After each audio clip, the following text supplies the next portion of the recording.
Hello, you guys, and welcome back to another episode of No More Kids in Scientology.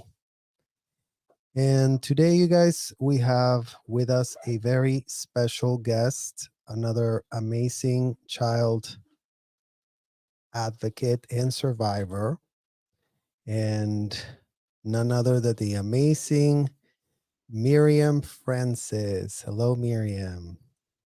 Hi, Serge. I'm so happy to be here. Always love chatting Yes. with you. Well, Yeah. it's always a good day to not be stuck in a cult, doing any kind of child abuse. And it's kind of what brings us together today again. Yes, absolutely. And I think what we're finding, Serge, or actually, I'll say, like, for myself, what I've found is in the past, I was so kind of scared and stuck in this fear. And I believed that people who knew better or had more power or perhaps were stronger than me, that they were the ones that were supposed to get these stories forward and have advocacy for us. And and what we realize, or what I've realized, is that I've got to do that for myself. And I'm just finding that more and more, and putting that fear aside and being brave enough to ask questions and being brave enough to keep going forward. And yeah, it's strengthening. It's interesting. It's like there's layers every time you break through this, like, layer of fear that you didn't realize that you had, and then you're able to do more. So yeah, that's been a cool sort of journey for me recently. Yeah, Yeah. no, I love that because I mean, in all manner of ways, we're understanding that growth is uncomfortable. These conversations that we're having are extremely uncomfortable. Yeah. And it's okay to be uncomfortable. Sometimes it requires that level of uncomfortability to call out behavior that we have become fully aware, as you said, through this growing journey, Yeah. understanding what needs to be advocated for and what's going on with that. And I mean, going back to your point about being advocates and asking questions, is like we're finding out that that's the only power we have is to ask questions, and that we actually cannot put it on other people to ask the questions that we have, because our That's true. questions are so personal, like we have such specific vantage points from where we were in this hotel hierarchy of dysfunction. And, the only silver lining of this is understanding that we know what all these kids are going through right now, because we know that we were replaced. We were quickly replaced, and Scientology's added every week, Thursday to Thursday, they're looking for more kids to ensnare in their sham. Absolutely. Yeah. Do you know what stunned me the other day? I watched some footage of, and I believe the angle was from, it was Natalie that shared it. And it was, the angle was, I believe, like from across the VRU into the quad, like where behind Asho, just Mhm. from what I could see of it, it looked like that. Which is like across this sort of walkway, the outside external walkway from Asho into the main blue building.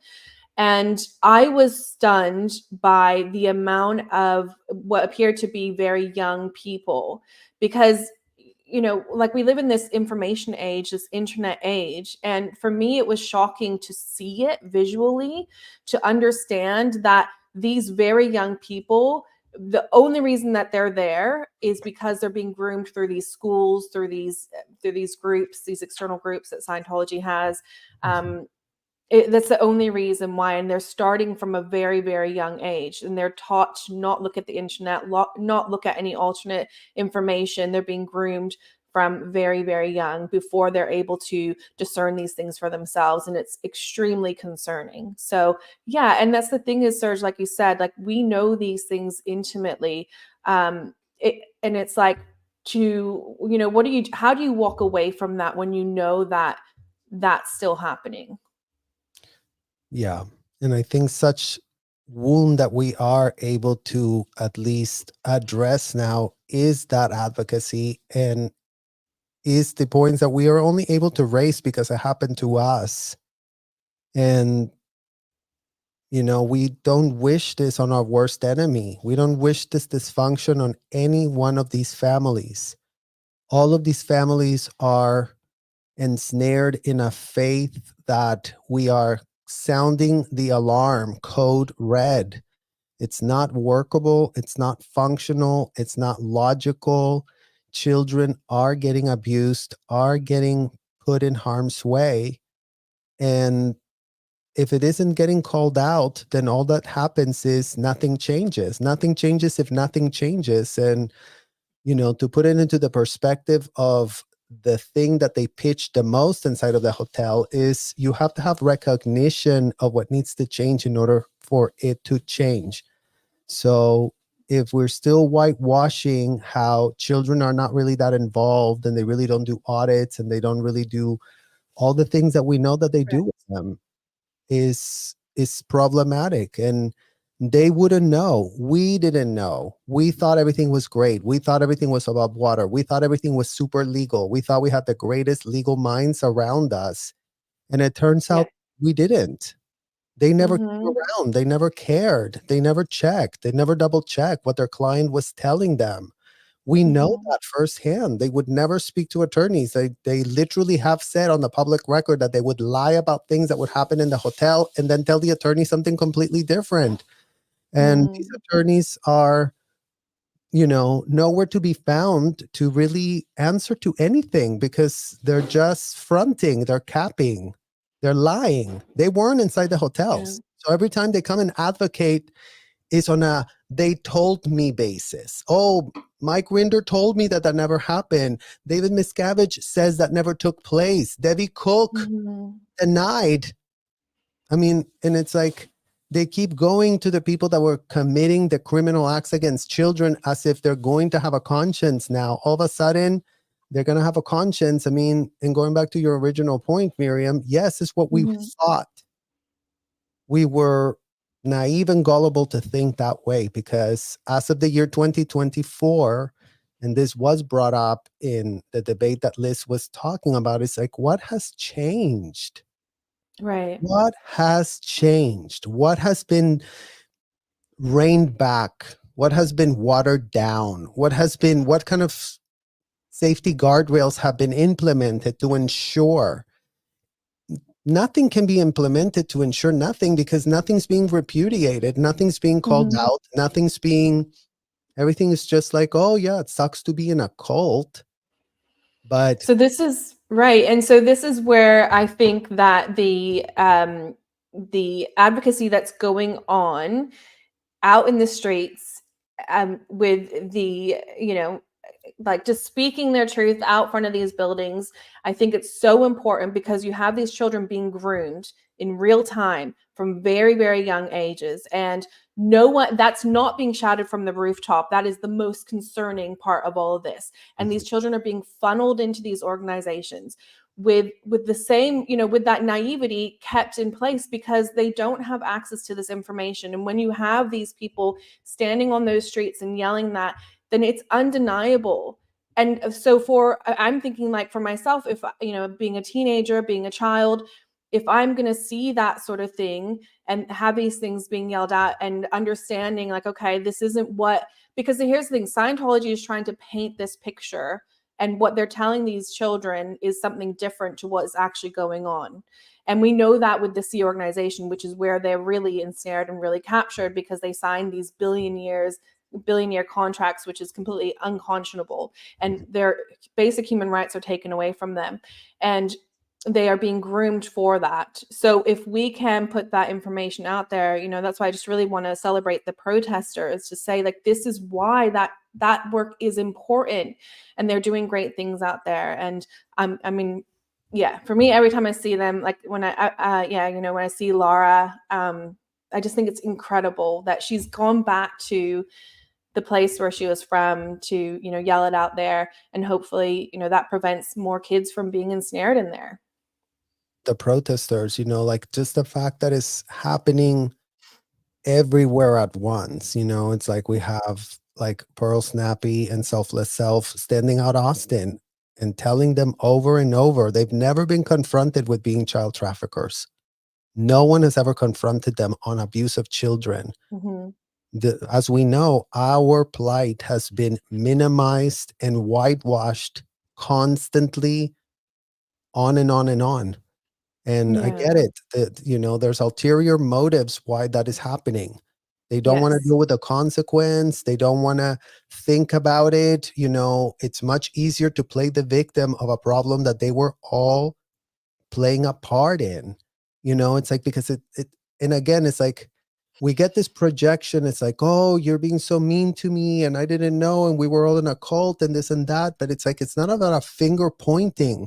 Like, the Yeah. facts need to be confronted on their face.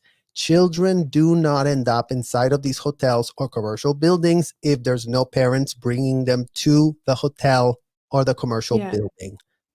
So And who who right, like it's not personal. It's not personal, but we want to make sure the information that's out there is correct.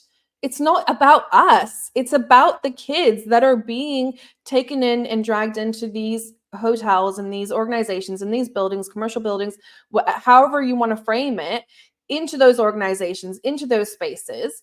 And this is happening daily. And these, and so to it's important that the correct information, let's at least maintain the correct information out there, and let's not minimize it and not water it down. We've already been through enough of that. And in 2024, shit is going to change because this is the honesty age and it's full transparency. And we've believed, like, as we were, touching on earlier, like, we believed that there were people in this space that were doing good things. Come to find out that that's not the case. And so we've got to step into these boots that we're not quite sure how to fill yet. We're like working it out as we go. And it's like, we're going to do the best that we can, but we're not going to tolerate misinformation being put out there. We're just not going to tolerate it because the children's lives are important enough for us to stand up for them. And that's where the line gets drawn. It's not personal. No. No, I mean, I think that we've never been allowed to draw a line in the sand. We were born with that literal line blurred, Yeah. right? And that's what we're calling out. That is not sustainable. That is not Yeah. acceptable. Period. I mean, it's like we're calling out that rampant abuse that took place because that type of extremist ideology was adopted by all of our parents together, right? It's like we didn't end up ensnared here without our parents bringing, consenting, and putting us in harm's way. And it wasn't just yours, and it wasn't just mine, and it Yeah. wasn't just Jenna's, and it wasn't just Liz, and it wasn't just Nora's, and it's all of them together, all of them doing that. It's like they've crafted this narrative where they're all the victim of David Miscavige. And it's just so egregiously going back to the misinformation. It's called, again, in investigatory tech of L. Ron Hubbard, it's called an altered importance. Mm-hmm. You can Yeah. talk about that ad nauseum, but you're just filling the airwaves with altered importance. Mm-hmm. If And adults were meanwhile, being other mhm, adults, I'm sorry, that sucks to be you, that you were that adult getting beat up by another adult. But you know yeah. what? It's like, what else do you expect for someone to do for you at this point? Mm-hmm. Right. And And so that's while everyone gets distracted, it's this huge distraction about, anyways, yeah, I don't want to like name names, but like there's, this huge distraction going on about celebrities. And I mean, the celebrity piece has always been there, but if it's coming from people that are in the know, that know about these things and that want to turn the focus continually to that, and they want to talk about the ways that they were harmed and the ways that they were victimized when they were the ones that were incredible abusers towards other people first, before that was turned on them. Meanwhile, we all turn a blind eye to these children being funneled into these buildings, funneled into that from very early ages. This is happening in their homes. This is happening in their school. This is what they're being educated on. This is their education, is, that Scientology is it. And because they're not allowed to look at other information, that's it. These children are being funneled into there. So if we continue the dialogue about these other things, and we don't allow this piece to come out, which is what it has felt like for a while. And I think that our voices are going to continue to get louder and louder. And yeah, that's just it. And it has to be that way. It has to be that way. We didn't want it to be that way, did we? Like, yeah. No, I mean, we don't want it to be that way for any kid that is currently ensnared in there. The pressure does need to be cranked up. And it would be great. It would be great for Scientology parents to start getting their act together, to take accountability. They know what happened. They were there. I mean, again, they have a whole L. Ron Hubbard rhetoric. You said you followed that. Okay, blame it on L. Ron Hubbard, but you still have to take accountability of what happened in the physical universe that you did. So yes, it's L. Ron Hubbard's fault. Yes, he put the bulletin in front of you, and that's all, whatever. I mean, it's not like we're looking to campaign against, going back to the personal thing, because that's how it's being twisted. Oh, you guys have a vendetta against our generation. I mean, that's called a fact. I mean, there is a generation that did this to this generation. We were born later. We didn't choose it. We didn't know anything, like you said. And we are calling on our experience, how broken we got as a result of the experience. Like, I don't want any more, like I'm covering right now Scarlett Cardone. And I don't want her and her sister to have the same midlife crisis we have after being put to, like she was just caught on tape talking about how, oh, I went talk to 9,000 people when I was 5 years old, and my dad taught me how to not be scared, and it's like, it's that level of dehumanizing a child because your parents are putting all these responsibilities on you and throwing and grooming you through all these infantile terms that Owen Hubbard gave them, because again, it's like it's a child's play. It's like, it's a kid's game. It's like out 2D and, your bank, your mass, your blow down, your this, like all of these terms are pathetic and infantile. Yeah. And that comment that Dylan from Blow Drill put up there before, that you put up, he remarked upon, what did he say? Or if you want to bring it up again, about the Guardian was 3 kilometers away, or what did he say? Sorry. When I was sent to the Sea Org, my parents signed over Guardian responsibilities to an adult we had never met. Yeah, over 3,000 miles away. Accountability is necessary for kids of Scientologists being groomed. And this is quite common. This is very common. So you have these legal structures in place, like that a child needs a guardian if the parent isn't present. Well, over and over again, this is what they do. And they did this to me as well. So they'll sign over, and also PTS for Life. Jeff at PTS for Life, I think, talked about that as well. They'll sign over these guardianships.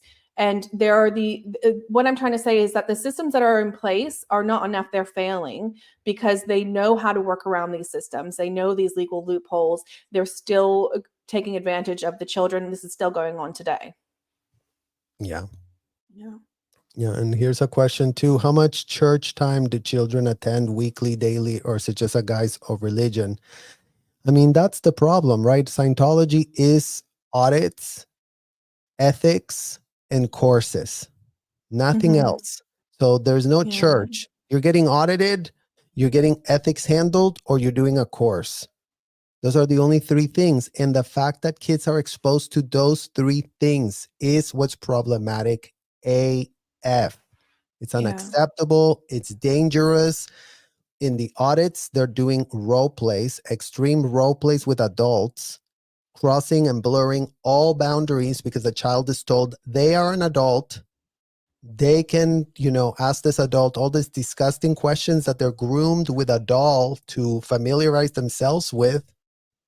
And before you know it, you have these children being bought by adults. Oh, I want 12 and a half hours with that child. Here, let me call American Express. Oh, American Express, $50,000 because I'm about to buy 200 hours with an underage child. That child's now going to owe that person that just put $100,000 on his American Express blocks of time with an adult. So there is no church. Like the word church has been the most gaslighting term they've all thrown around to embellish and to launder their image and to literally flip the script on its back. Right. Because again, like audits are like nothing else. Like they happen in a hotel room. It's a full-blown hotel. Like that's all the audits that were happening in Scientology were in the Sandcastle Hotel, in the Fort Harrison Hotel, the Coachman Building. So it's a hotel or a commercial building. It's just one of the two that don't have any other places. So what type of a confession like that inside of a hotel happening with a child underage is appropriate, and it's so-called legal, and it's what Florida is all about. Apparently in Florida it's great and they think this is wonderful. LA is the same thing, so Mhm. it's And really Serge, broad. right. And the thing is, well, what you touched on there about putting it under this banner of church, it gives them a license to, well, because also as well, they have tax exemption through the IRS, but it gives them, once you put something under this banner of like, we're the good guys, right? And then suddenly everyone looks the other way. Like we're a church. And so our purpose is, the betterment of mankind. It's like, once you put things under a banner. And so the thing that we're really examining today is Child USA, where it seems that Mike Rinder is also has positioned himself under another banner. He was under this banner of the church, and so presumably everything he did inside there, all manner of crimes, is excused because while he did it while he was, and now from us, because now this is this positioning of like the good guys, bad guys type of thing, right? While he was in the church, it was okay because he was part of the good guys. Now that he's outside of this so-called church, this organization, now the way things have turned around for him, and he's positioned himself opposing to that, because now he's saying that that is the bad team and now he's on the good team. And part of this good team is that he's under Child USA. And now he can say that they do all the bad things and he does all the good things. It's this like black and white positioning that is actually not a natural existence. It's not correct. Bad people can do good things and good people can do bad things. And so what we're really looking at is what is going on with Child USA, because they've issued a statement and it really requires some thoughtful examination. And we also want to look at, what are some of the things that Mike Rinder has said, and are there any contradictions here, is what we want to have a look at. Yeah, well, in fact, here is the statement that was put out by Child USA, a statement from Child USA Board of Directors, plural. So I guess this is currently Mike Rinder is part of that Board of Directors team. He's like towards the bottom. Towards the bottom here. Here we go. So a message from Mike Rinder. And by the way, Serge, I just want to point out too, like if you read through the descriptions, the bios of the other people that he's on the board with, they have prolific history of child advocacy or survivor advocacy. They have, spent decades working in this space. And we're really questioning the conflict of like Mike Rinder being positioned on there given his history. But yeah, let's go ahead and have a look at this. The Board of Directors of Child USA recently learned of a confidential complaint filed with the Disciplinary Board of the Supreme Court of Pennsylvania regarding allegations of misconduct made against attorney Brian Kent. At the time, Mr. Kent was a member of Child USA's Board of Directors. Okay, so Miriam, what do you got? I mean, they're already distancing. They're saying at the time Mr. Kent was a member of Child USA's board of directors. It makes it sound like it was a long time ago. Like he was on the board up until just like days ago.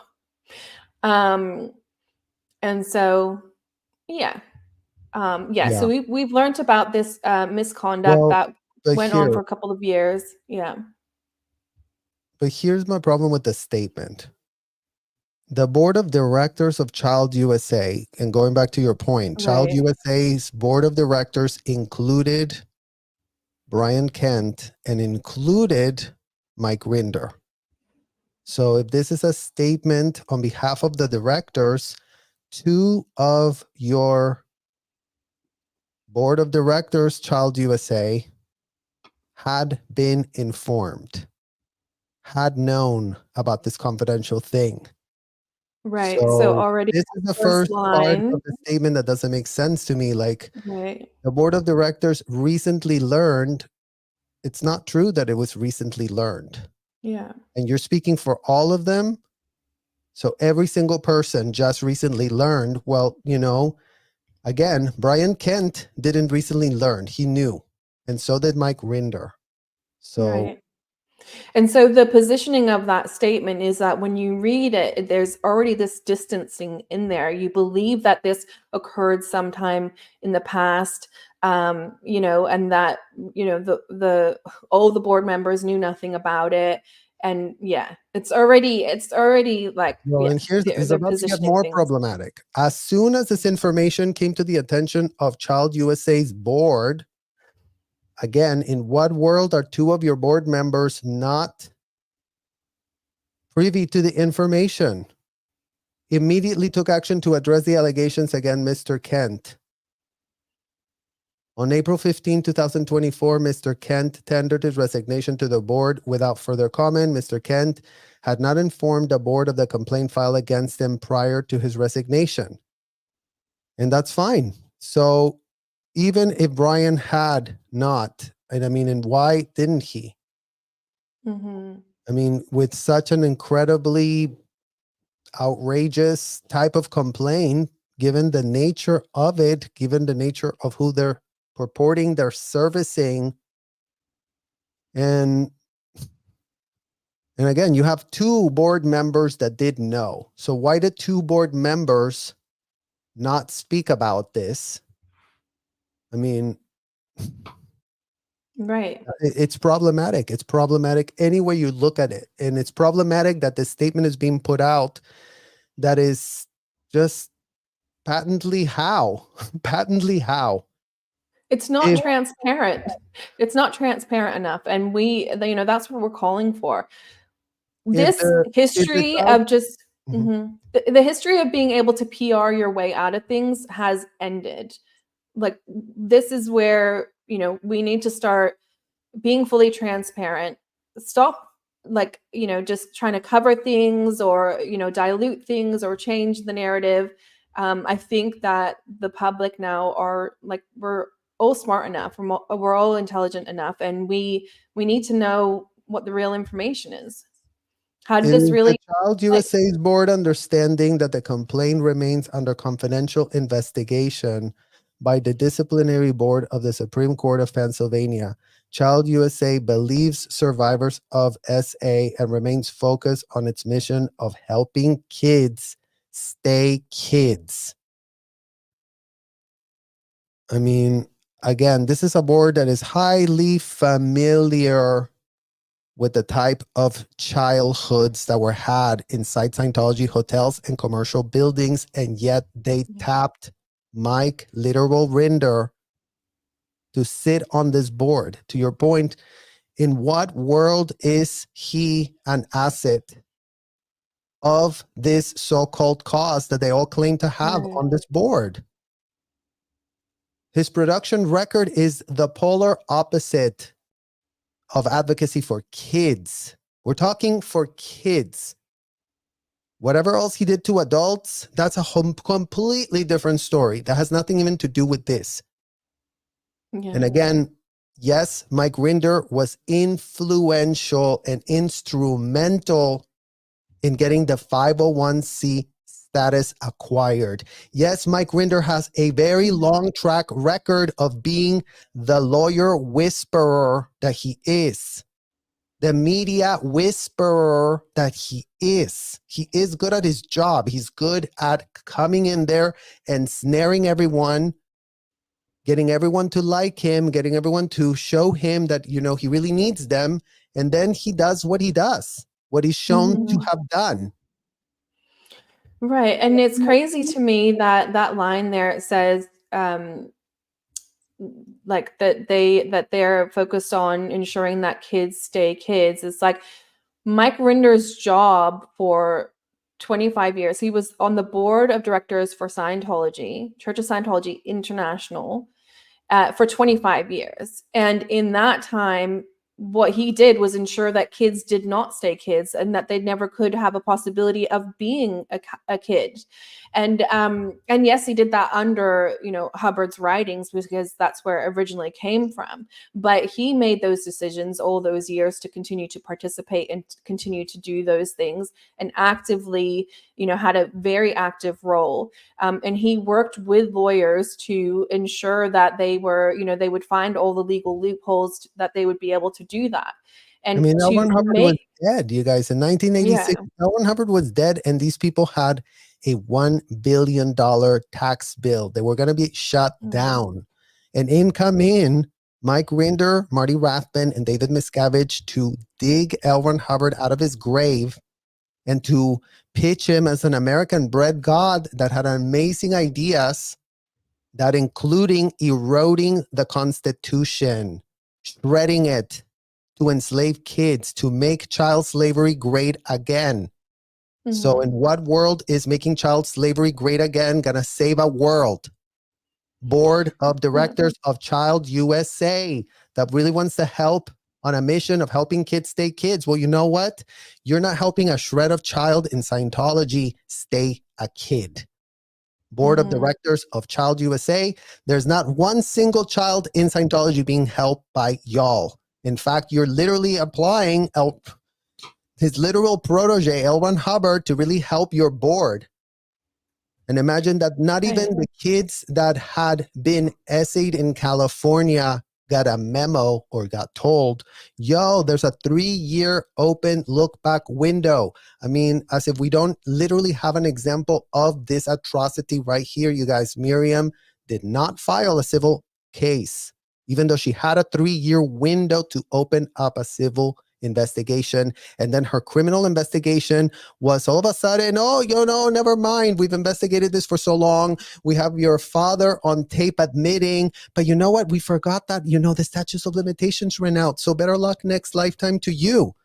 And just like yeah, that, this board, this useless board that has been literally, Marcy Hamilton was mhm, my attorney. She knows.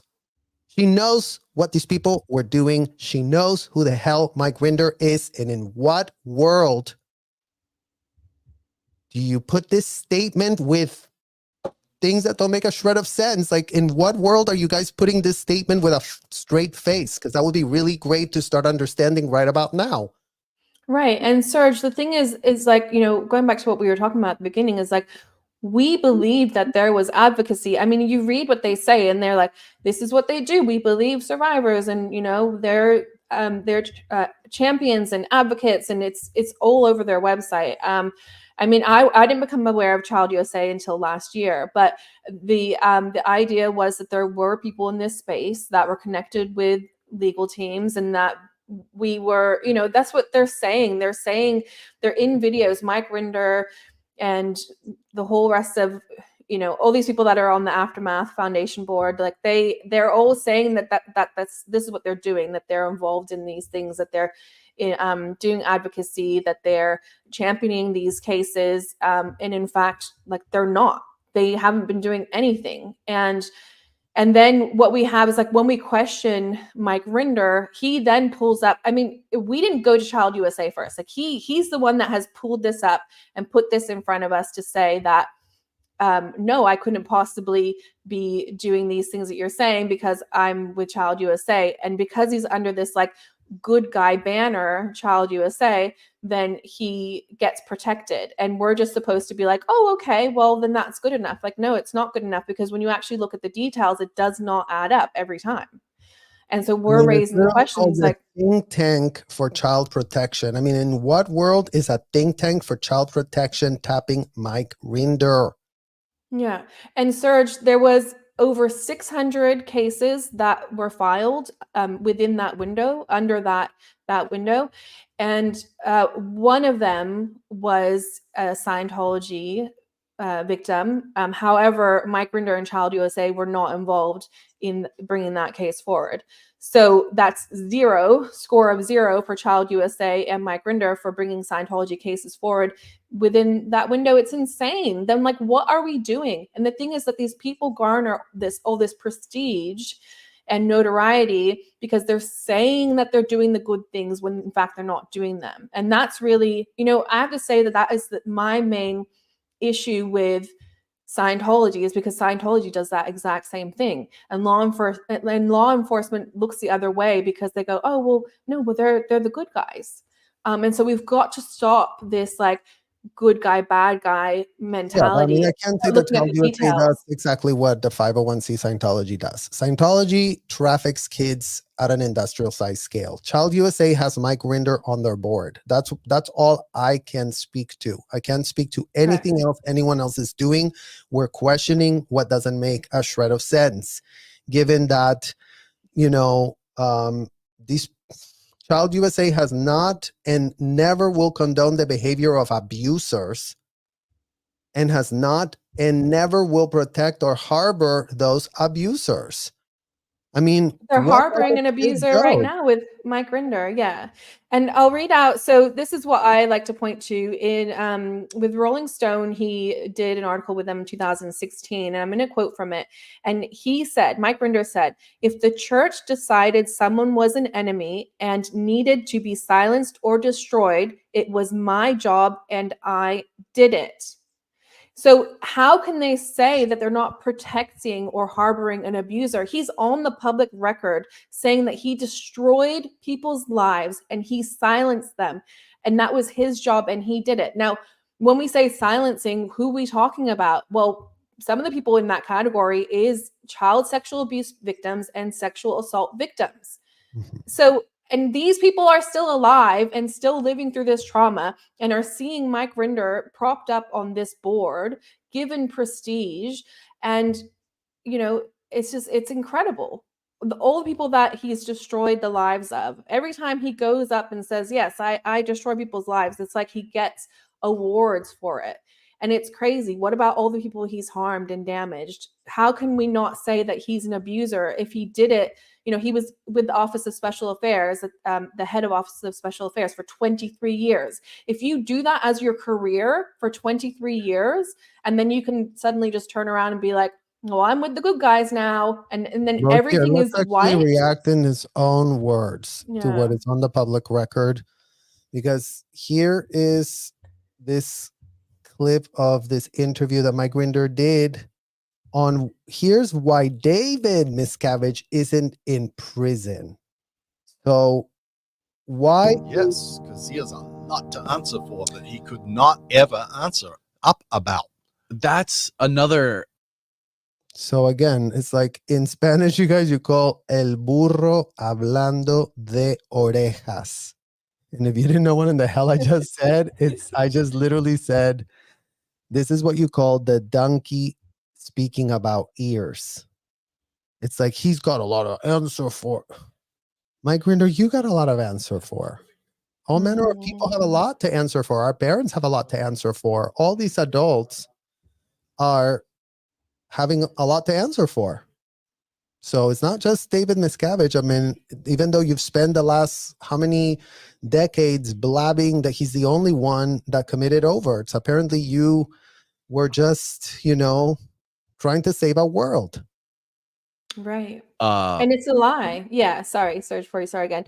Yeah. It's just another misrepresentation. It's another distraction, and it's another lie, because then what happens is no one then gets held accountable. And the only person is David Miscavige. And David Miscavige, is virtually untouchable until we can get some headways with some civil cases. David Miscavige was off in his ivory tower abusing all of these adults. But not a lot of us had anything to do with him directly as children. That's true. But, Debbie Cook, yes. John Landine from ASHO, yes. David Pettit from CC Int, yes. Yes. Like, those are the people that we dealt with. Like, David Miscavige was too hoity-toity for any of us slaves to ever have anything to do with him.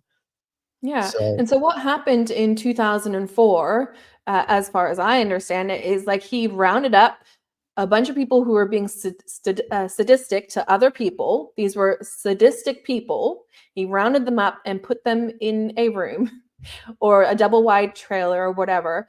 And then it was labeled the whole. I mean, and then they were sadistic to each other. well, And like, yes, there we're was going to talk cruelty about in that there. actually coming up Okay. too. But we're talking about decades of these same people being, you know, cruel and cruel to other people before that ever happened. Decades. Brings up another topic is a lot of people question you about David Miscavige in regards to the fact that you've come out about so much and you were so close. I'm sorry, I've watched too many behavioral panel, you guys, Yeah. but his body language right now with his arm crossed and fidgeting isn't giving, oh, I'm so open and happy to talk about this. Absolutely. Literally. Close to him. How come you haven't been able to give up enough information to lead to like an arrest of him or to send him to prison? Like people. Well, I would love to know the answer to that too. Like, Yeah. You know what? You do know the answer to that, don't you, Mike Rinder? I mean, and this is a valid question, okay? Because it's like, people have a right not to self-incriminate when they leave the hotel. Apparently, that's guaranteed by the U.S. Constitution. Never mind that children have the right not to be turned into slaves, but let's not digress. Literally, we had a right not to be turned into slaves, but we were turned into slaves. They have a right to leave the threshold of a hotel and, you know, have selective amnesia. They have that right to just pretend that, oh, because again, I want to direct everyone to the 1977 New York Times article that covers what prompted the FBI to raid the offices that led to the indictments that got all Mike Rinder's prior office fully indicted for criminal acts. It took someone that was 27 years old to leave and self-incriminate himself. Talk to the feds, real talk, sounding an alarm. Yes, I was involved. Yes, we were committing these crimes. Yes, this is putting me in jeopardy. If you don't talk like that to the feds, they don't have a way to pry that out of you. They don't have the right, even though in the hotels, that's what they practice. In the hotels, they gave themselves the right to pry anything out of any child that they wanted. Right. So, And Serge, it means that they don't have a witness. Like if you're saying, oh, the bad things happened, they definitely happened, but I didn't see them or I wasn't involved. I just know that they happened. It's like, that's not evidence that, then how do you know? Like, that's the thing. It's like, yeah. So then you don't have a witness. And so you can't move forward in a case. Like, that's they ridiculous. would really have to be speaking about what they were really doing. And, Yeah. they do have the right to remain silent. They do have the right to even gaslight. I mean, they have a right. Like, it's not a crime for them to be gaslighters and, selective amnesia. It's not that. But it's like, again, for us, we also have the right to call out things that we see on the public record don't make a shred of sense. So those two things can be true at Right. once. They can be upset that we're calling them out, and he's choosing to pretend that he doesn't know why there's no arrest. I mean, what are they going to arrest them for? He's talked about, oh, we were getting beat up by this guy. Well, they could have called it. By the time they started speaking about that, that was so long gone that no one was going to open a criminal investigation about that. Never mind that there was an FBI investigation opened on other things, and we'll get into that later. But going back to the point, it's like, don't pretend that you don't know why nothing has happened. If you're a cooperating witness for the FBI, you wouldn't be doing a media circus and circuit. Yeah, So, and it has nothing to do with what is actually the problem with Scientology. Like people, beating up on each other. Yeah, it's bad.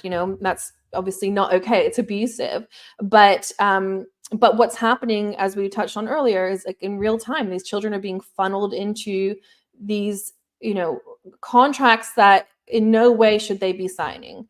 And this is the guy, by the way, who was very involved with the arbitration contracts and these later contracts, because once they sign that billion-year contract, they're owned by Scientology, and they will continue to sign agreements that they don't fully understand because they have no legal representation. And this is the guy who sat with lawyers and designed these agreements and contracts that, anyway. So yeah, it is the insanity of I it. have talked to every law enforcement agency that I could possibly think of and given them everything and every document and everything that I have, and I continue to do so. Like, okay, That just so seems so weird. Like, why would you continue to do so if you've already given everything? Did you give everything, or why are you continuing to give? Like, it doesn't make sense. I'm sorry. yeah.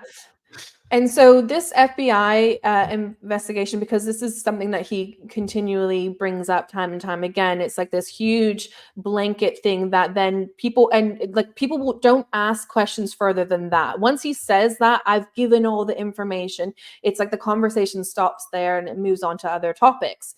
And the thing is, when we looked at what was, and that's the thing is, as soon as you get down to the details, there's contradictions there, because when you look at the FBI investigation was it was targeting human trafficking, but the people that were giving the interviews and giving the information and the testimony were it was being focused around their experience at the international headquarters and this being in the hole and stuff like that. And also a number of times in the information that's provided there, they're saying that these are only recent things that happened. It's only started happening when David Miscavige arrived. So it erases this entire history of Hubbard's writings that provide instructions to behave abusively and to ensnare and entrap people.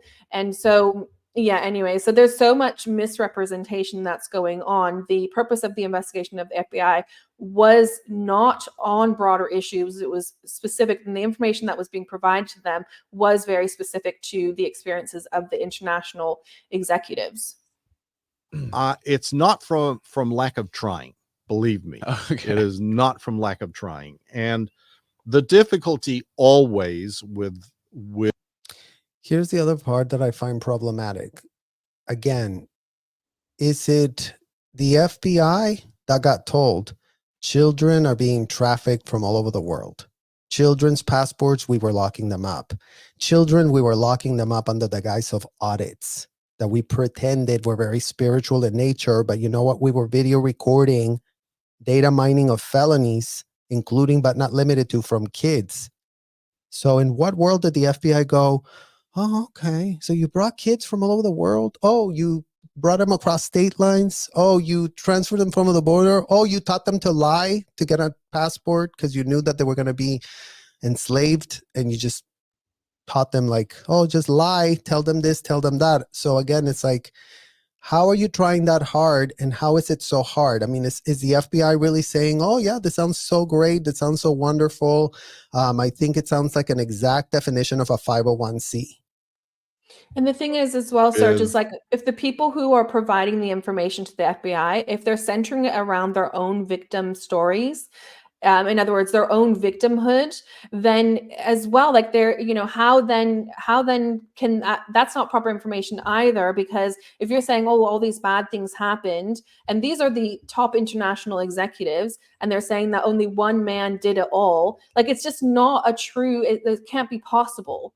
It can't be true at the face of it. How can one person do all of that and everybody besides David Miscavige is a victim, and they're only victims, and they have no accountability towards the actual abuse that they have done?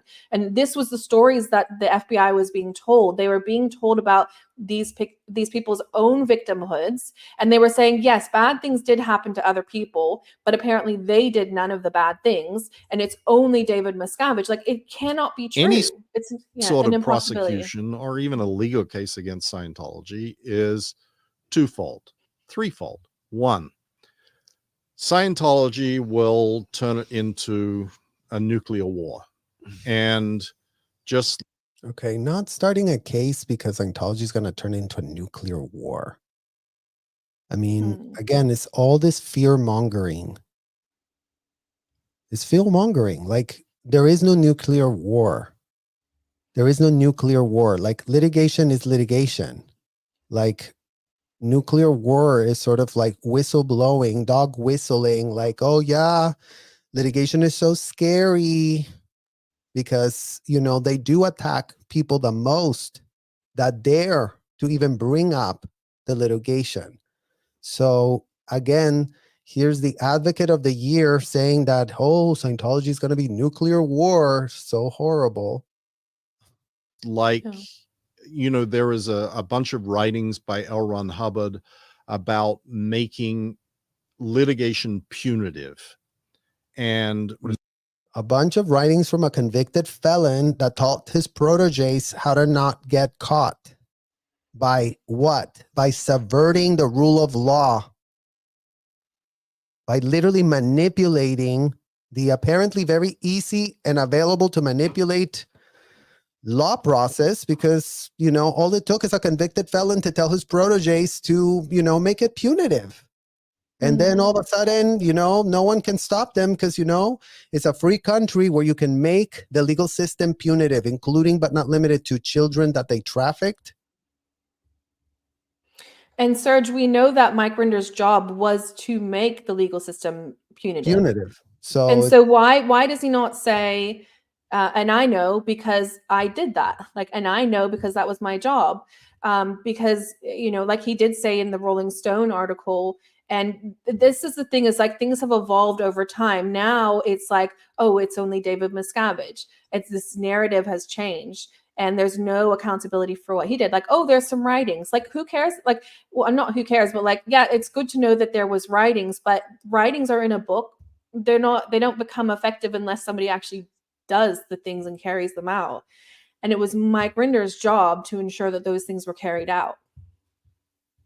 Yeah. What does that mean?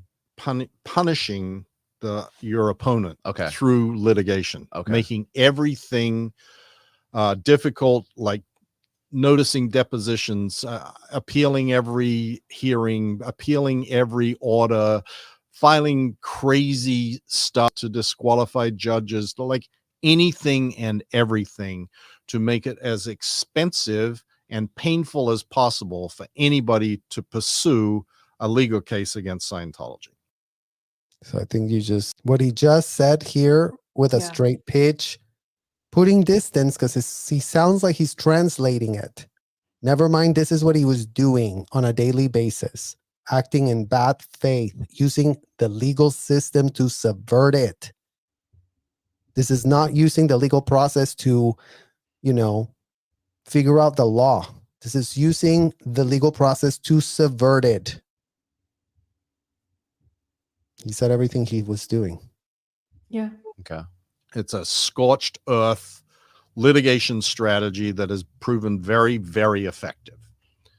Second, I'm so proud of it. Oh my God. Yeah. So effective, scorched earth. I mean, yeah. Wow.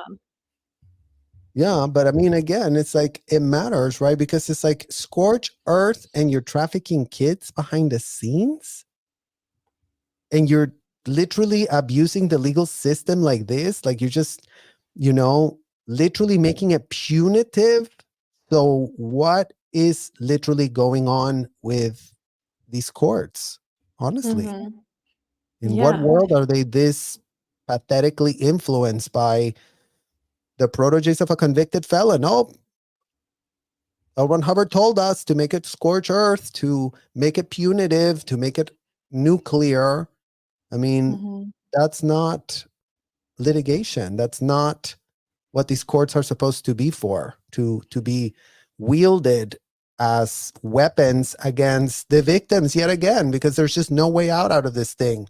You're always being victimized by these predators, whether you're in the inside or even if you leave and you want to stop what in the hell has been done in the name of L. Ron Hubbard is an American bred God. Yeah.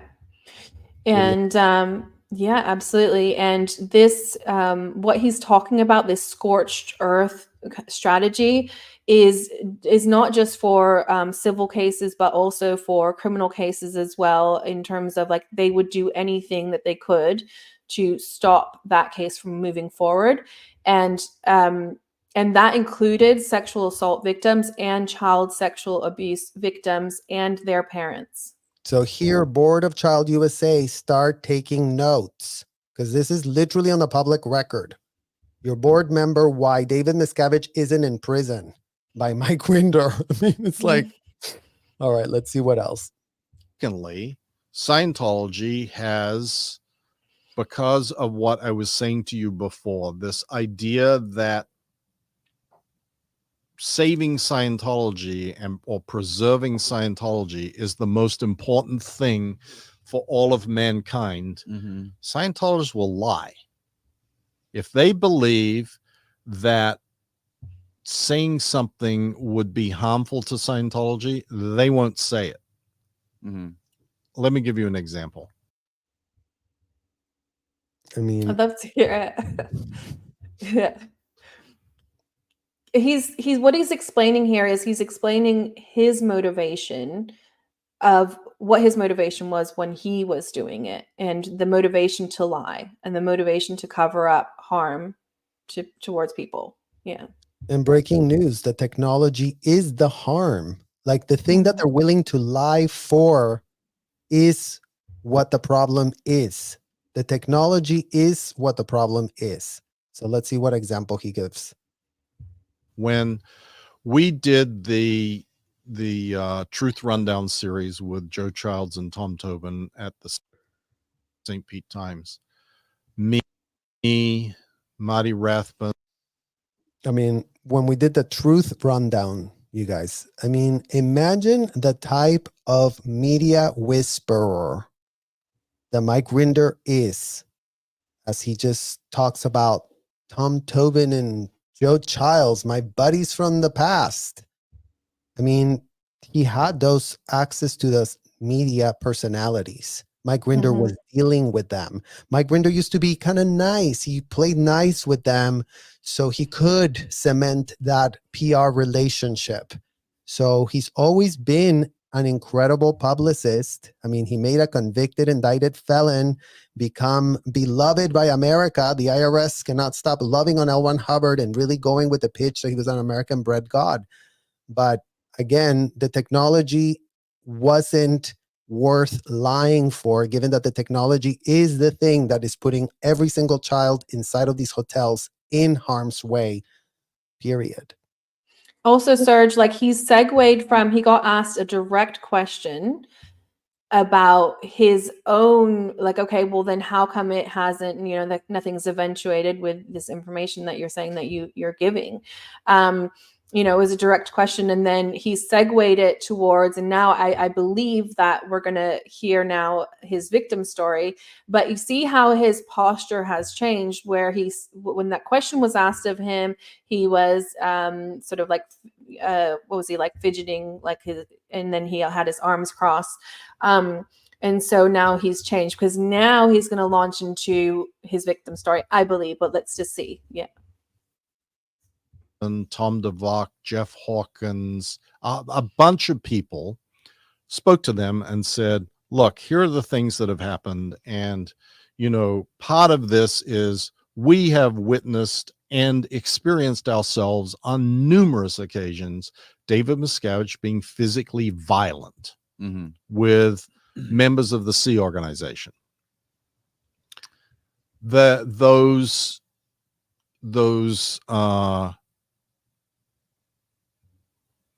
claims were put to Scientology.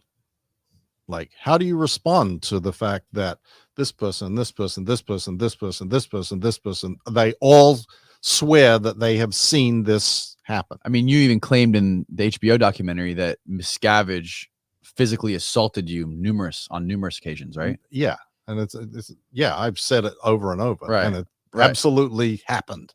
And there's been tons of people that have witnessed it. And I've witnessed it with tons of other people. And he seems like a little guy. How could he? I mean, I don't think he can do that. How much damage could he do? I mean, finally, some good question. He was such a little guy. How much damage could he do? He was a quarter your size.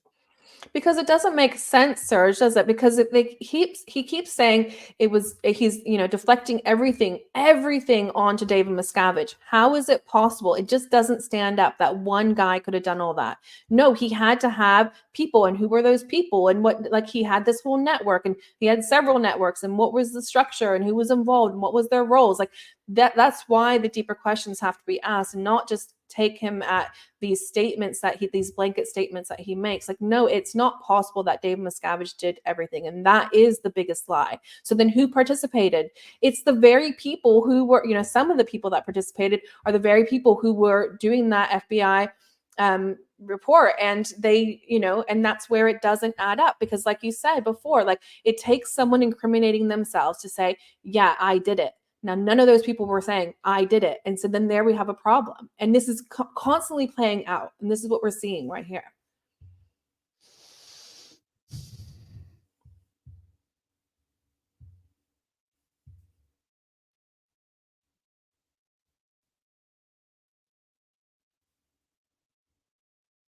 What are your thoughts? I mean, again, it's like,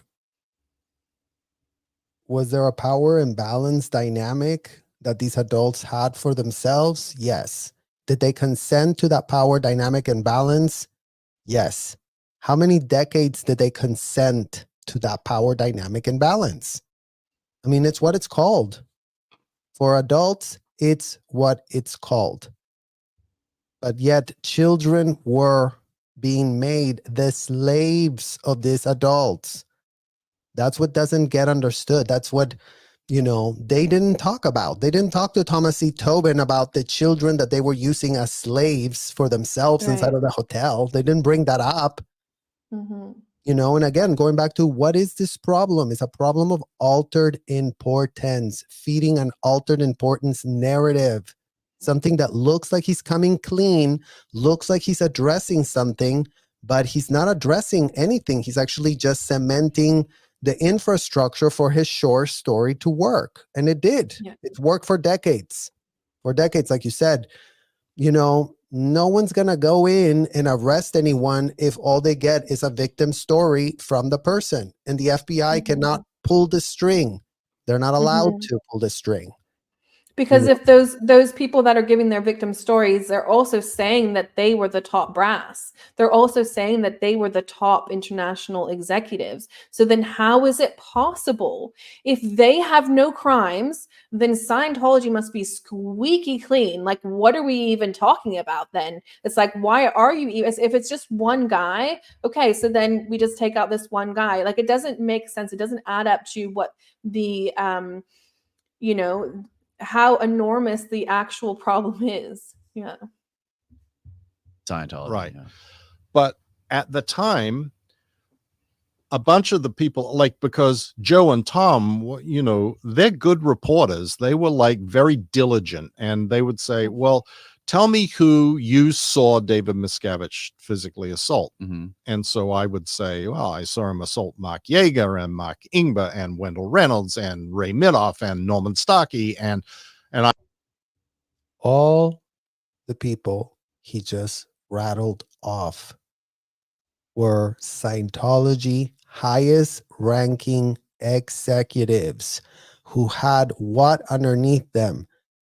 Dozens of child slaves, underage. We're talking under 16. Because again, to qualify to go up lines, to work for Guillaume, to work in CMO Int, to do all of this, you had to be very clean. That's what they called it. Clean. Oh, we really have to make sure you're clean. So all these underage kids were promoted to be the slaves of all of these adults who were beating each other up. I mean, they do confess to that, not denying it. Not denying it that they weren't doing it. I mean, they all say they did it. They witnessed it doing it on each other. So in what world were these adults going to have good faith judgment to fully gain legal custody of underage kids, that they were turning into slaves, because that's what it always goes back to.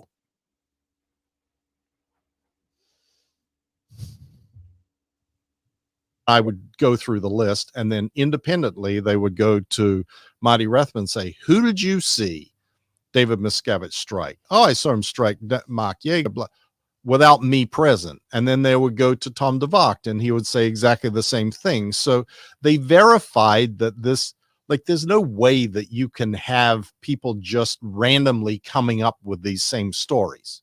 Right. So they wrote, Serge, as they always did, to Scientology and said, how you do you pause it for a respond to sec? the fact that we have? I mean, so this is what the story is. It's like they're all punching on each other. Like it just sounds like I don't know. And I don't mean to like minimize what their experiences are. I was never at the international base, so I can't speak to what their experiences were. And it sounds horrific, but we cannot ignore the whole history of where each of those people acted in ways that were cruel and horrific towards other people, particularly children.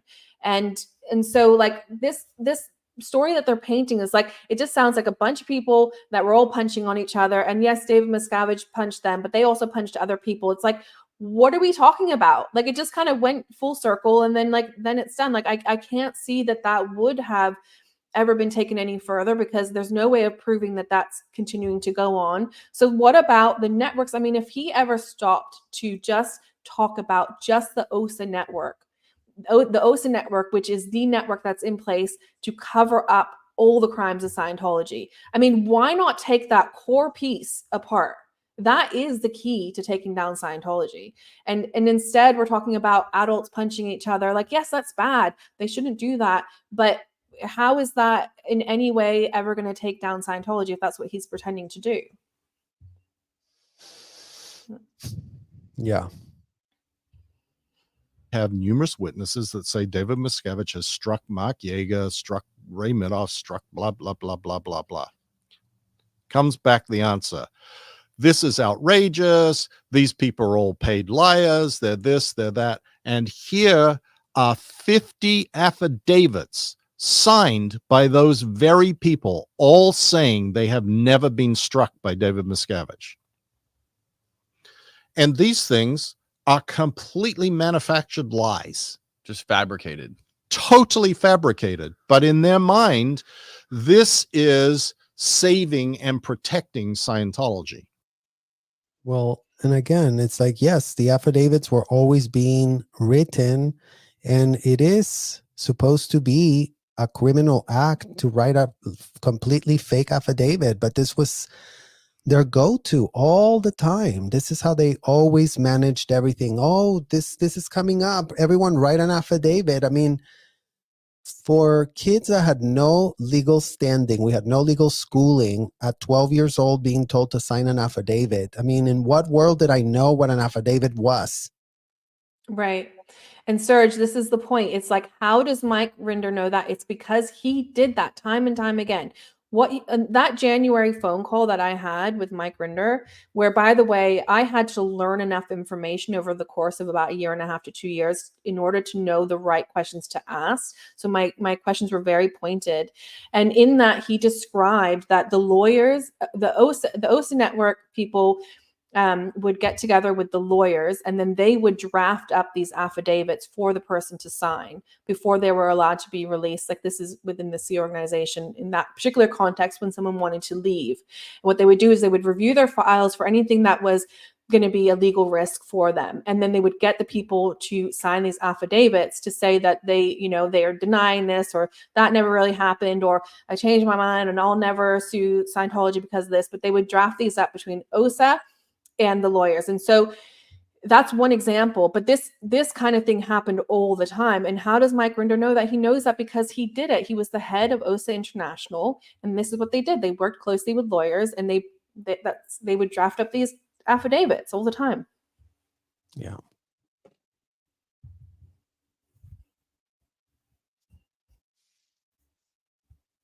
Oops.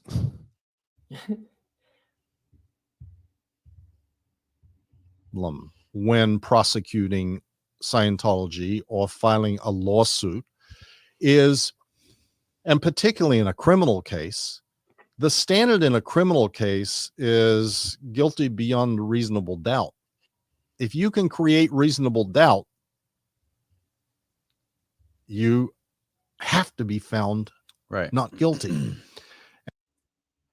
Well, and here we go back to the fear mongering about prosecutors. I mean, this is like prosecutors being feared mongered. It's going to be so crazy because you know what? Scientology are willing to perjure themselves, write a bunch of fake AF affidavits, and then all of a sudden prosecutors won't be able to do anything about it. Well, you know what? Prosecutors, let's do you all a solid. How about everything was video recorded? How about everything was being transcribed in real time? How about everything was being written on knowledge reports that were ending up in ethics files, including but not limited to student files, staff files, personnel files, PC files?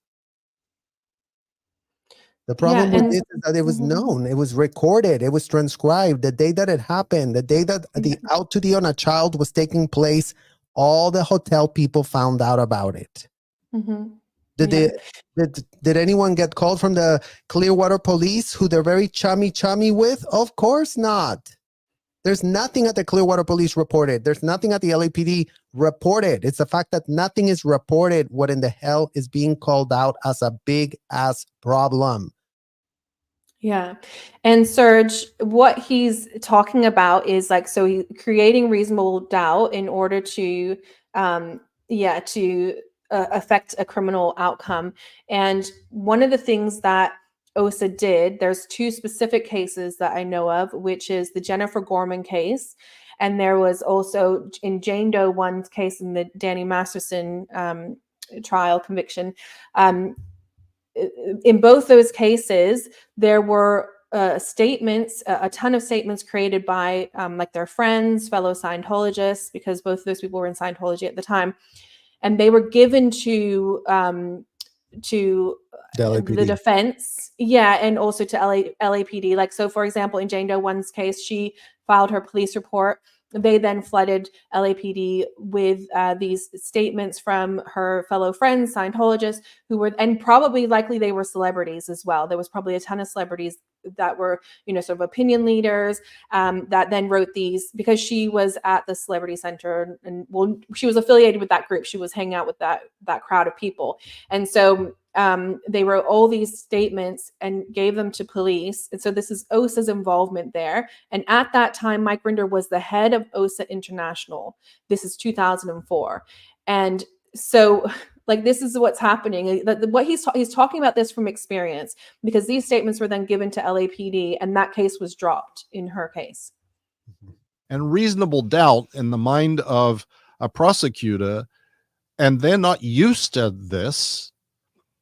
5 people come in and say, this happened, and then Scientology gets wind of it for whatever reason, and they will have.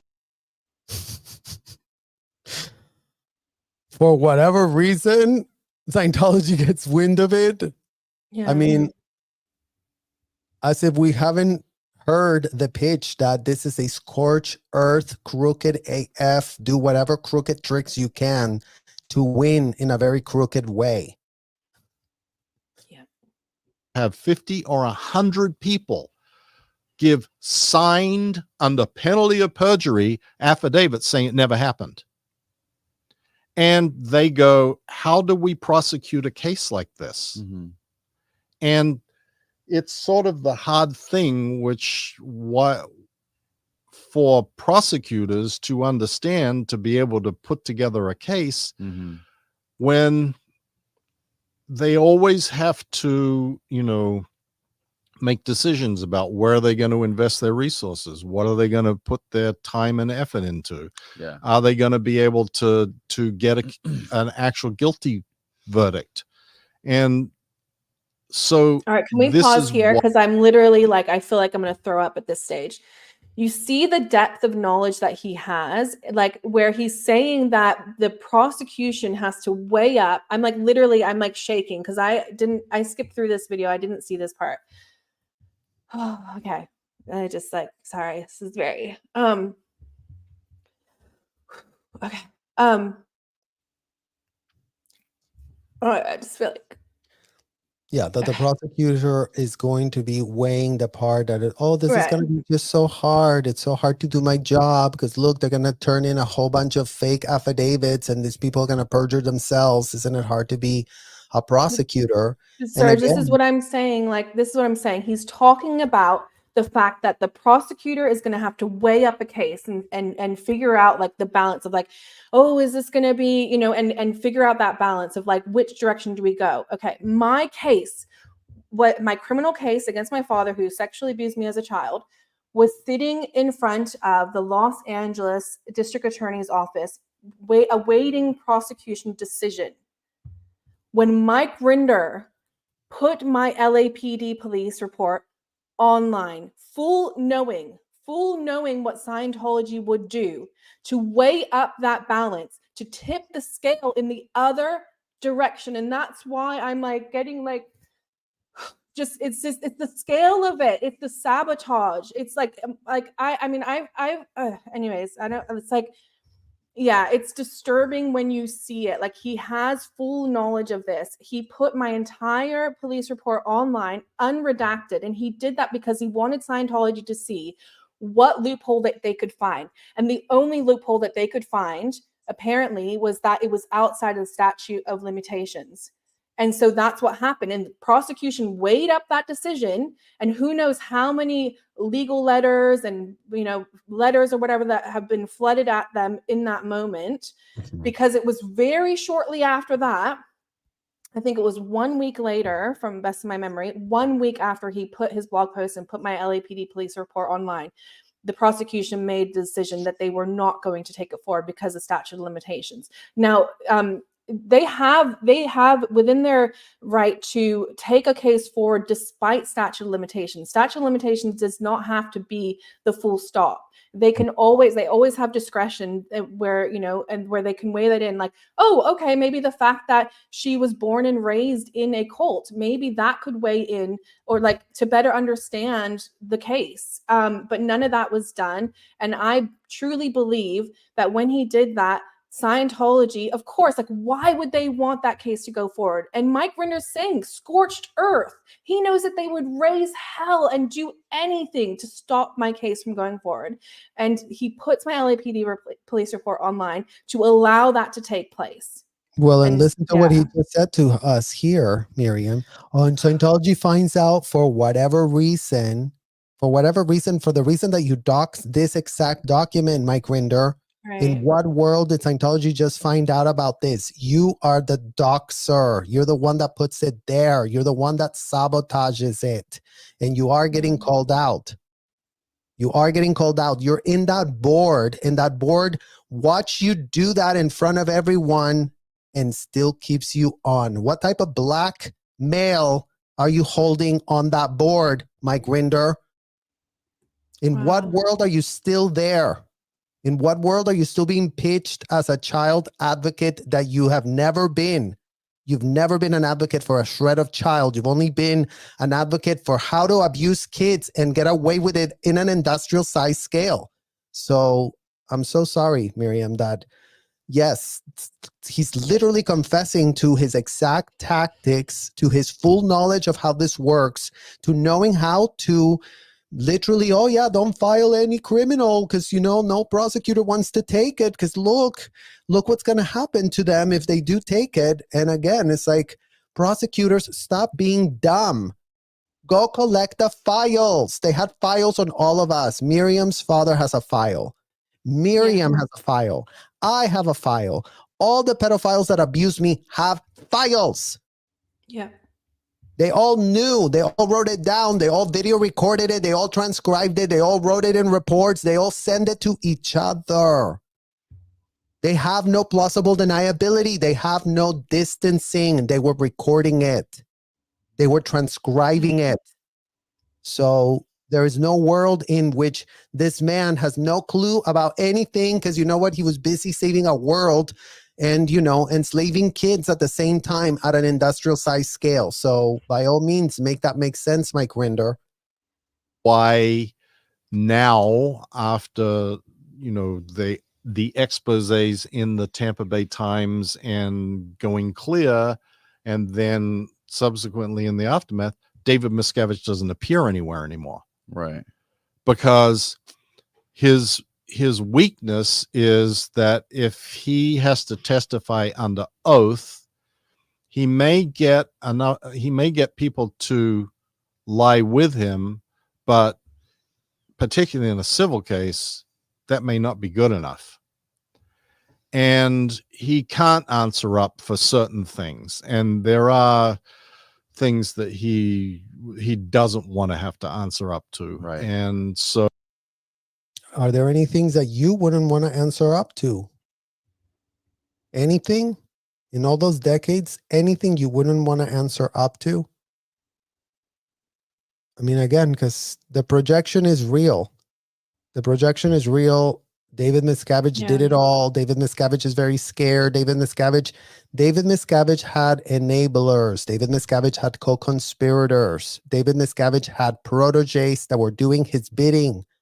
Full-grown adults that were doing the bidding, that were involved in a racketeering scheme is what it's called. It's called you are involved in a criminal conspiracy, agreeing to break laws, agreeing to lock up minors' passports, agreeing to hold us up against our will inside of these disgusting hotels and making us their slaves. So it's always the same narrative that there's only one person that did bad things and everybody else was doing amazing. So he stays out of sight. And, it's some comfort to me that he now has to live the life of a hermit. Right. I may be being harassed and they may say shitty things about me all the time and follow me and do whatever, but I just live my life. He's saying I won. I just live my life. He's like, he has to be in hiding and I can do whatever the hell I want. Look at me. Like he's gloating about what he's gotten to get away with. Yeah. Living an amazing life, and you're so happy that he's a hermit. I mean, literally, that's your biggest accomplishment in your life.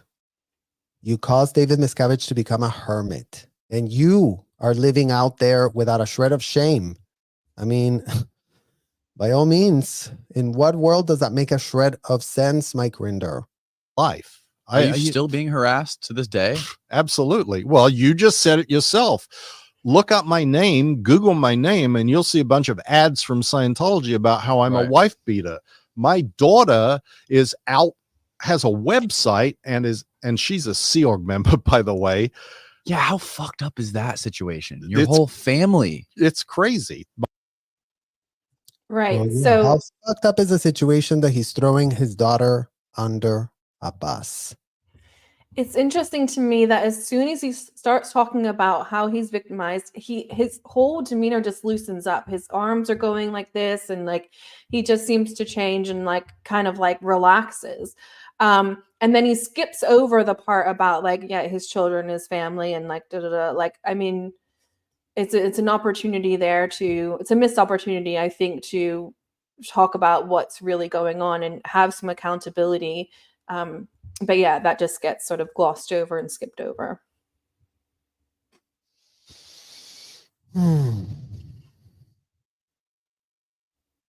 My son, my daughter, my ex-wife, my brother, my sister, all of these people are out there saying, what a horrible person I am, that I'm a wife beater, that I shake babies, that I'm a womanizer. Oh, hang on. Like, no one has accused him of shaking babies. Okay, so that was a massive distraction. Have you heard of him? Have you heard of that accusation that he shakes babies?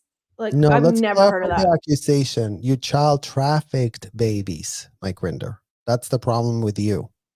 Yeah. For a very long time, babies were fair game into the Sea Org, as if I wasn't born a baby inside a Sea Org organization.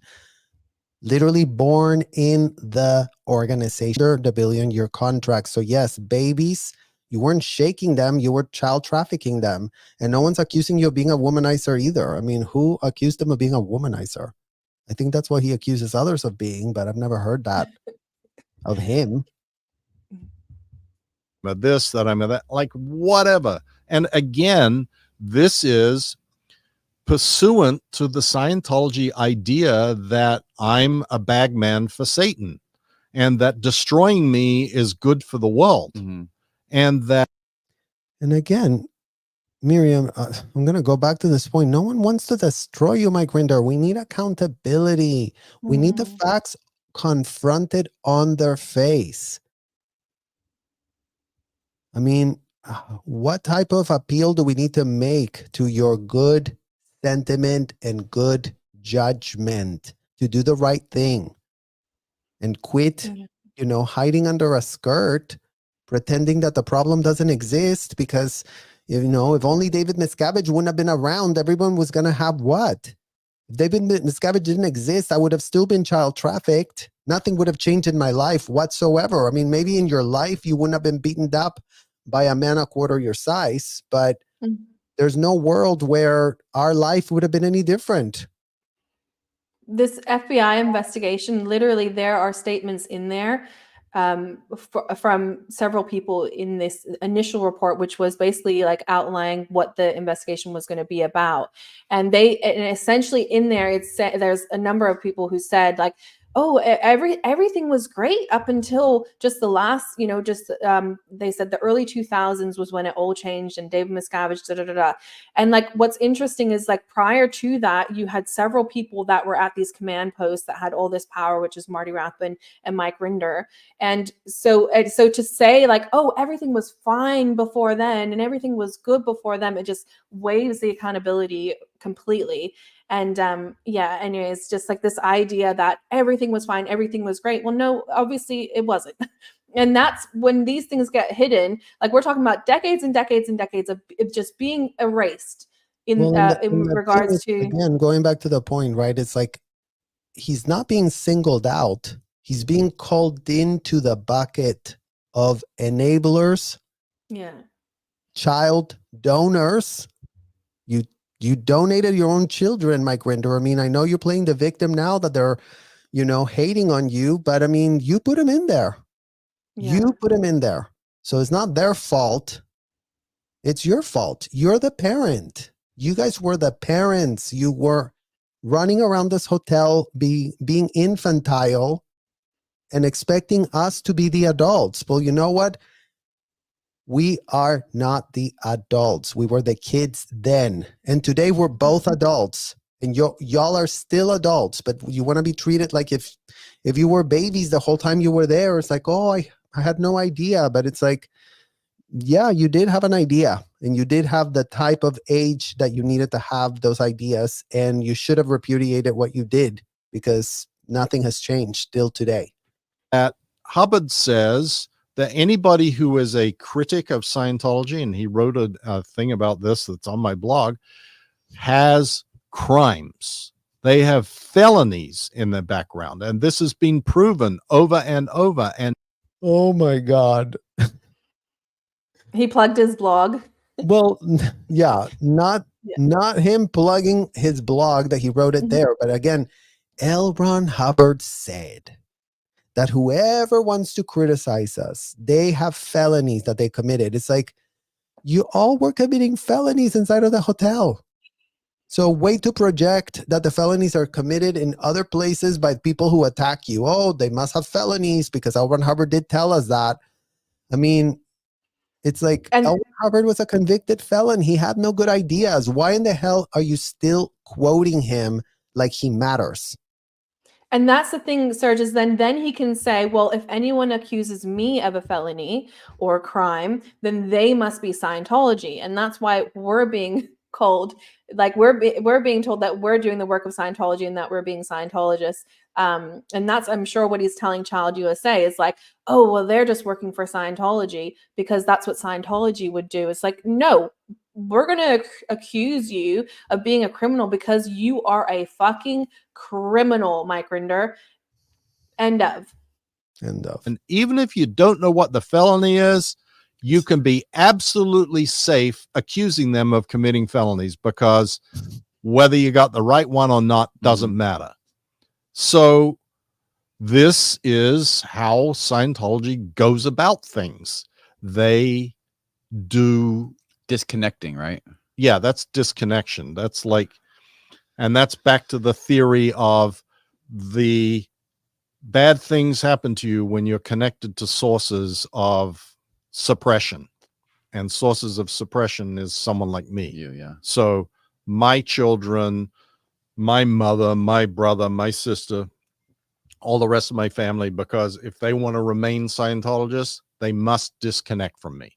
And because my daughter and son are both in the Sea organization, they must carry out whatever they are told to do in order to try and get me dismissed as an attacker.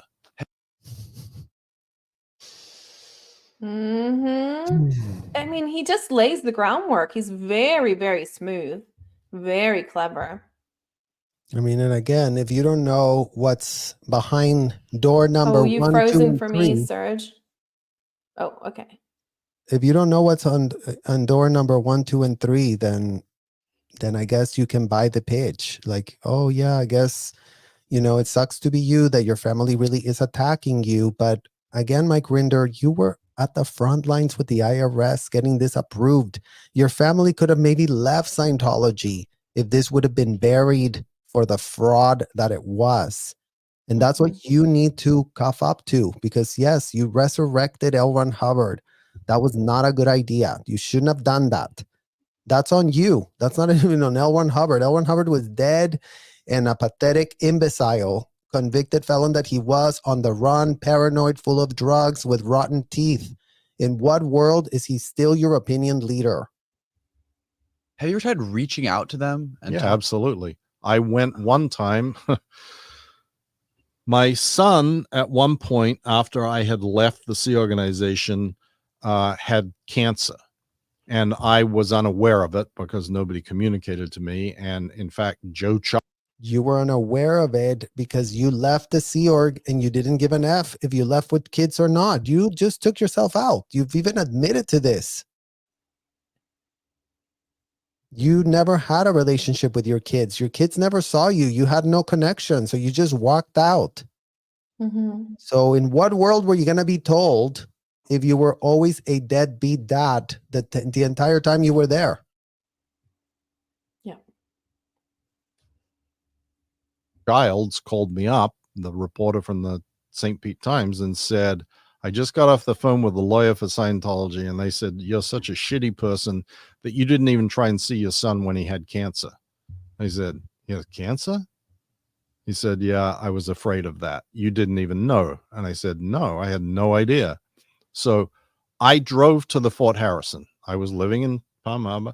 I drove to the Fort Harrison. I went to the front door. I said, I want to see my son. I understand he has cancer. I want to see him. They called the police and issued a trespass warning on me and sent a PI out to, with spittle bursting, get off the property, get off the property. And I was. How many PIs did you ever use, Mike Rinder, to do the same thing to others? I mean, you're talking about it like you're so shocked here, and it's like, in what world are you shocked? Like, what was going to be accomplished? And I don't blame his son for not wanting to see him. Mike Rinder hasn't been in his life his entire life. So, like, suddenly just like showing up at your door and demanding to see you, no one would be open to that. No matter if there was like Scientology or no Scientology, like, yeah. Just you basically escorted from the premises. And that was the second last time. And the last time I had any interaction with my daughter and ex-wife was when they followed me to a doctor's office that's just off Gulf to Bay, Mhm. where my wife was seeing the doctor and I was standing in the parking lot waiting for her. In fact, talking on the phone at the time with a reporter from the BBC, and my brother from Australia, my ex-wife from LA, my daughter from LA, 4 senior officials of Scientology, and 2 private investigators showed up and started screaming at me.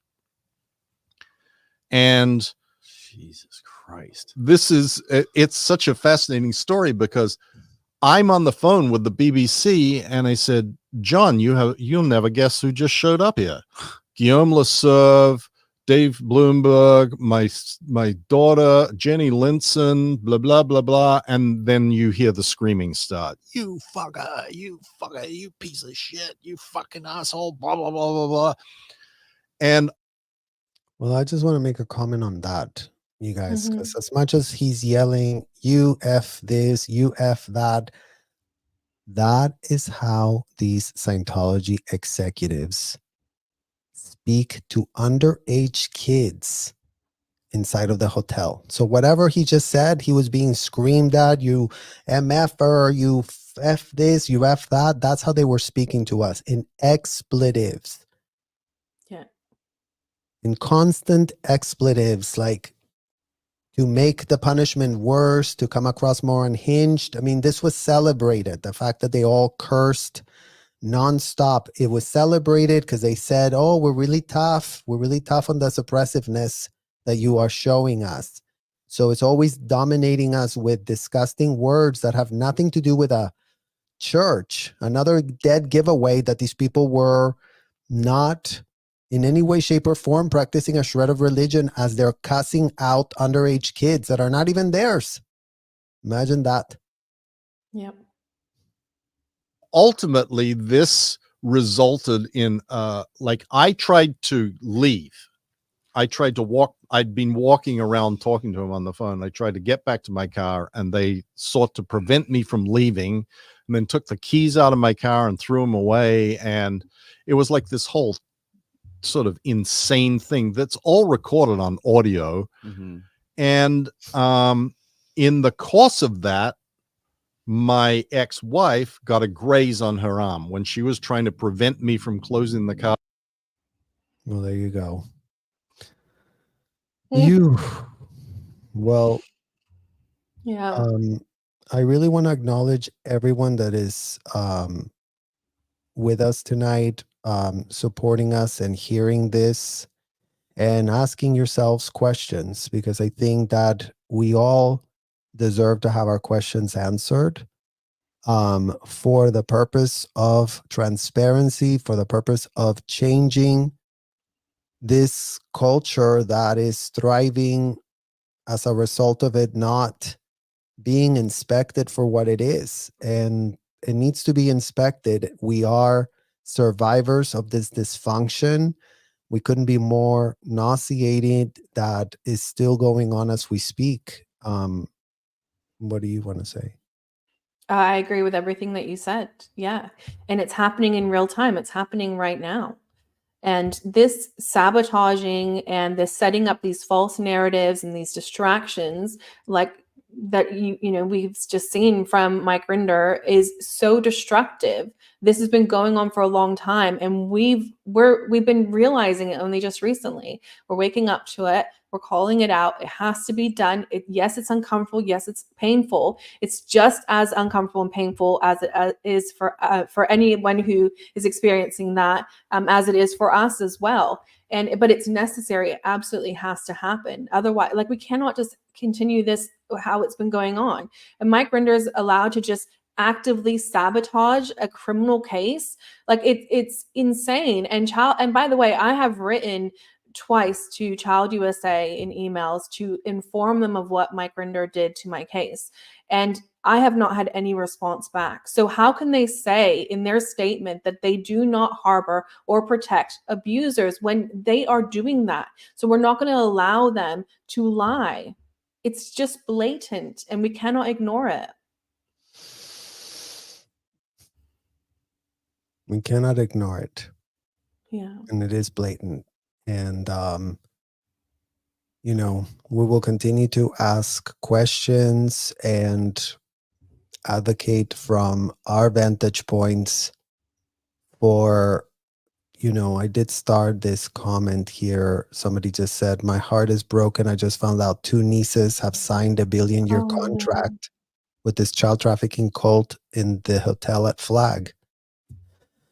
It's I happening. mean, again, like, kids are easy targets for them, you guys. Like, they need people that are not, that don't have their lives together. They need Yeah. easy, impressionable kids that they can sell on this BS about saving a world. And again, we are calling out with a full blown alarm code red danger, because these practices are alive and well. They haven't changed. They won't change. They will never change. There's no world in which they're going to stop. Again, all consenting adults love it inside of the hotel. They rave about it. It's an amazing experience. They're getting, but again, it's like it's time to pop that delusional bubble, because you cannot be getting off while children are being turned your slaves. Yeah. Yeah, and we really have to uncover these blind areas, these blind spots, because as soon as somebody puts on this white hat of I'm in the good team, then everyone turns this blind eye, and we just cannot do that anymore. We cannot afford it. People's lives are at stake, and it's just not okay. You know, this is happening. It's continuing to happen, and if we, you know, and we just cannot, like, we just cannot allow it.